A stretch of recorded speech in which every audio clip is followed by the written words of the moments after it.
Welcome to तत्सत astrology. गज केसरी योग सबसे ज्यादा कॉमन योग जो बहुत हॉरोस्कोप्स में मिलता है, एक बहुत कॉमन योग है। सबने इसका नाम सुना हुआ है। आज हम समझेंगे इसको हम इंटरप्रेट कैसे करते हैं।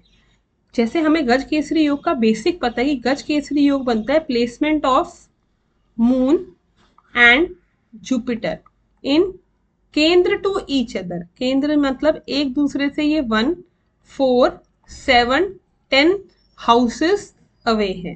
1, 4, 7, 10 भाव में नहीं है, एक दूसरे से उतनी दूर है।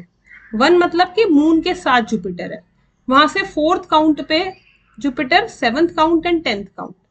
अगर हम मून की प्लेसमेंट इधर कर देते हैं मून को, तो जुपिटर की प्लेसमेंट कहाँ होनी चाहिए?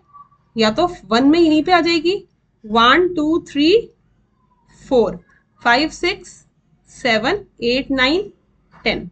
अगर मून यहाँ पे 8th हाउस में है तो जुपिटर इन हाउसेस में गज केसरी बनाएगा। एक बेसिक कंफ्यूजन आती है कि जुपिटर केंद्र में प्लेस होना चाहिए। केंद्र में प्लेस नहीं होना चाहिए, मून से केंद्र में होना चाहिए। मून से काउंट करें तो 1, 4, 7, 10 हाउसेस अवे होना चाहिए। गज केसरी योग के लिए क्लासिक्स में, जातक परिजात में कहा जाता है कि अगर मरकरी या वीनस भी मून से केंद्र में हो तो गज केसरी योग फॉर्म होता है। ये भी एक से है फॉर गज केसरी योग।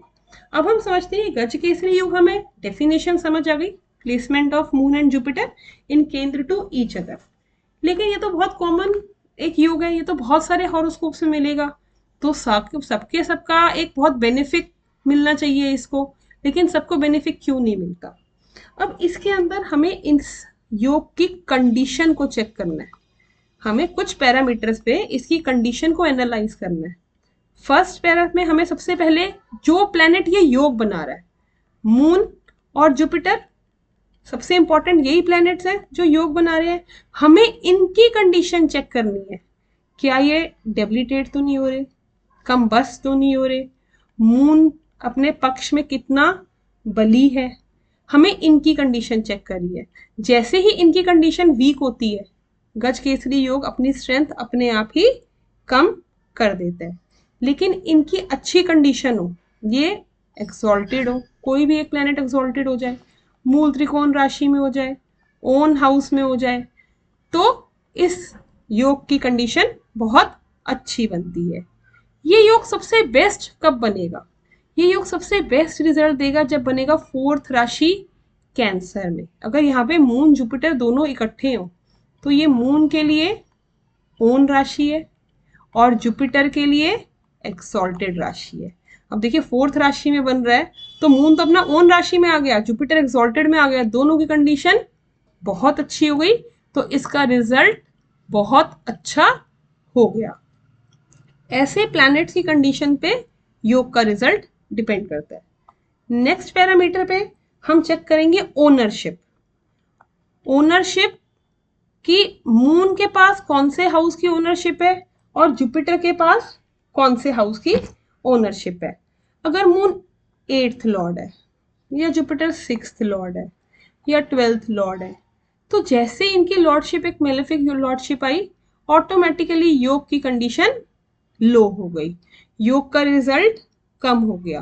लेकिन वहीं पे अगर ये एक अच्छे हाउस को ओन करते हैं, केंद्र को ओन करते हैं, त्रिकोण को ओन करते हैं, तो इसका रिजल्ट अपने आप ही अच्छा हो जाएगा।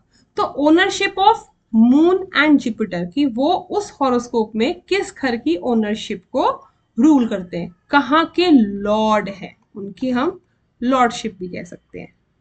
नेक्स्ट पैरामीटर हम देखेंगे उनकी प्लेसमेंट, कहां पर ये गज केसरी योग फॉर्म हो रहा है। तो गज केसरी योग फॉर्म होने के लिए बेस्ट प्लेसमेंट, जैसे हमें पता है केंद्र त्रिकोण, क्योंकि दोनों बेनिफिक प्लैनेट है, केंद्र त्रिकोण पे काम करेंगे। और सेकंड हाउस, 11 हाउस, ये दोनों धन के भाव है, ये दोनों धन के भाव है, ये वेल्थ का है और ये गेन का है।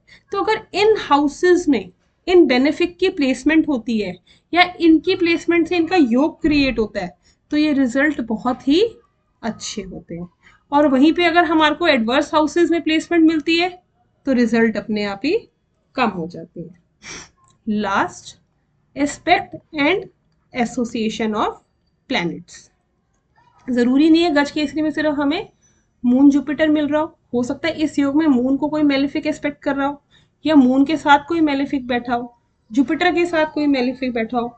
जैसे हम अगर एग्जाम्पल ले लें कि किसी भी हॉरोस्कोप में मून नीच का हो गया, उसके साथ मार्स आ गया, उसके साथ राहु आ गया, लेकिन इस मून के केंद्र में जुपिटर आ गया, तो इन मून जुपिटर ने गज केसरी योग तो फॉर्म कर लिया, लेकिन मून पे तो ऑलरेडी एफ्लिक्शन है।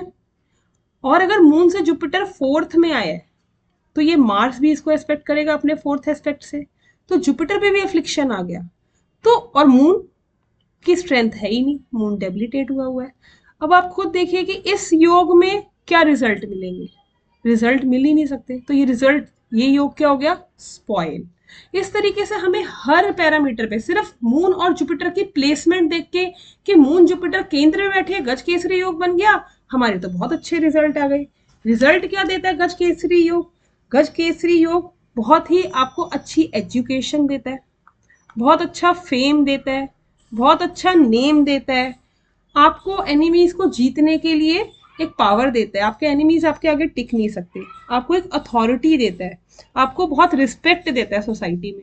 तो इतने सारे पॉजिटिव रिजल्ट जब दो बेनिफिट अपनी प्लेसमेंट से दे रहे हैं, तो ये तो बहुत कॉमन प्लेसमेंट है, हमें उसके आगे पैरामीटर्स पे देखना है। सिर्फ इनकी केंद्र त्रिकोण की केंद्र की प्लेसमेंट 1 4 7 10 की प्लेसमेंट से हमें नहीं देखना कि गज केसरी है, हमें उनकी कंडीशन देखनी कि जो योग बन रहा है उसकी कंडीशन क्या है, मून जुपिटर कैसे प्लेस्ड है, कहाँ की लॉर्डशिप है उनके पास, उनकी ओनरशिप क्या है, और उनको इस योग को कौन से प्लेनेट एस्पेक्ट कर रहे हैं।